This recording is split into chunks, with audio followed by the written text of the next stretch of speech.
guys! What's up? Today I am doing a super cool tag created by the loveliest of lovelies, Kelly's Bookspill, who actually tagged me in the original tag. This tag is called the Bedtime Book Tag. Now because this is a super cool original book tag, I'm just going to make sure that I have everything to make this video perfect. Let's just make a checklist. Nighttime, check. Bed, check. Pillow and blanket, check. Pajamas, check.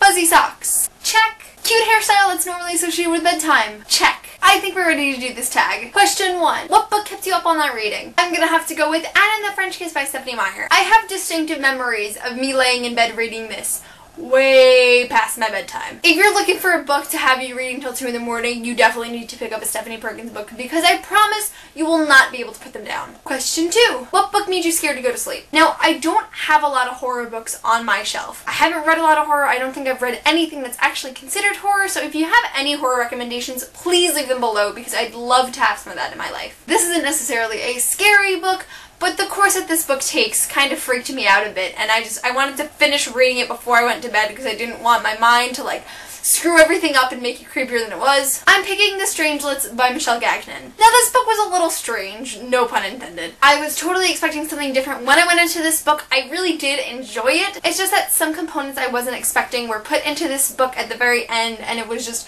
a little freaky, and I didn't want to sleep because I knew my mind would screw everything up. So this book definitely made me not want to sleep. Question 3. What book almost put you to sleep? I'm sorry, but I'm not sorry. The Iron Trial by Cassandra Clare and Holly Black is a book I was absolutely expecting to love, but it took me so long to read, put me into a reading slump, and I didn't enjoy it, and I really had to force myself to finish it. I'm sorry if you love this book, I just did. Question 4. What book has you tossing and turning in anticipation for its newest release? I'm gonna go with In the Afterlight by Alexandra Bracken. The Darkest Mind series is an absolutely amazing dystopian that anybody who picks it up will love. The next book actually comes out in I think 6 days when I'm filming this. I already have it pre-ordered, I'm gonna get it the day of, and I am so excited to read it. I don't remember if I said question 4 or 5, but this is question 5. What book has your dream boyfriend? I don't even see why I answer these questions because anyone who has ever gone on my channel knows that I am obsessed with Jace Wayland, and there is nobody in the real world or fictional world that could compare to him. He is literal bae. Question 6. What book would be a nightmare to live in? I feel like everyone's gonna pick The Hunger Games or Divergent or something with aliens because of Selena,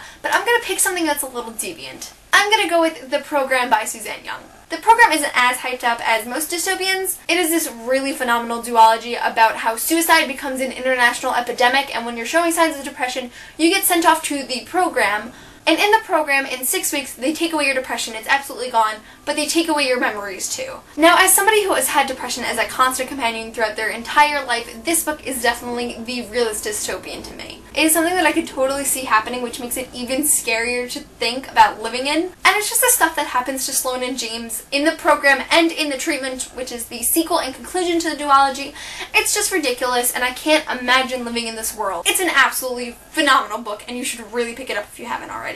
7. What book reminds you of nighttime? I haven't used this one for a tag in a while. I'm gonna pick After Party by Anna Restage Stampler. First of all, you can tell on the cover of this book that it is taken at nighttime because it has the city lights and bokeh. You know, the ground is wet, it's really, really dark, it's a silhouette in a really dark background, it's a gorgeous cover. And one of the things that I love about this book is that we follow a very goody two-shoes character, but at night she's completely different. And it's during the day, during the story, you know, it's kind of like normal high school, nothing special, but at night stuff gets crazy, and it is literally like a double life for Emma. She has my name, which makes the book even cooler. But this book is another really, really good one. I didn't think I would enjoy it, but I really did, so it's another one that you should really pick up. Question 8. What book has a nightmarish cliffhanger? You don't do that. You just, no. No. The Mara Dyer series is another book that has me tossing and turning in anticipation for its final release. I have about a month of waiting left, but this is just a horrible cliffhanger, and you can't do that. But apparently Michelle Hodkin can.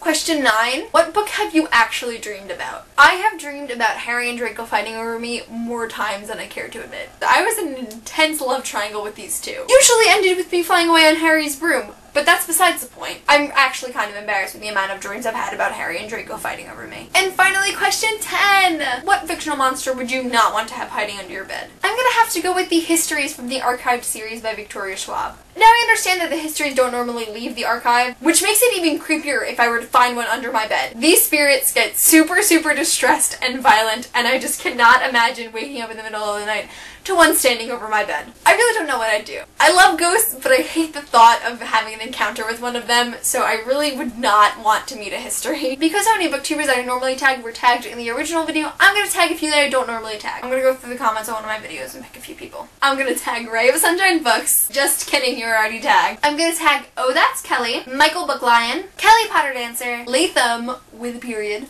Blondie's Books, Samantha's Books, Brittany's Book Find, Nat Dread 101, Novels and Nonsense, Nerd at Heart, and Buzzed on Books, because I think I tagged a lot of you. So if you've been tagged, go do this really super awesome fun tag.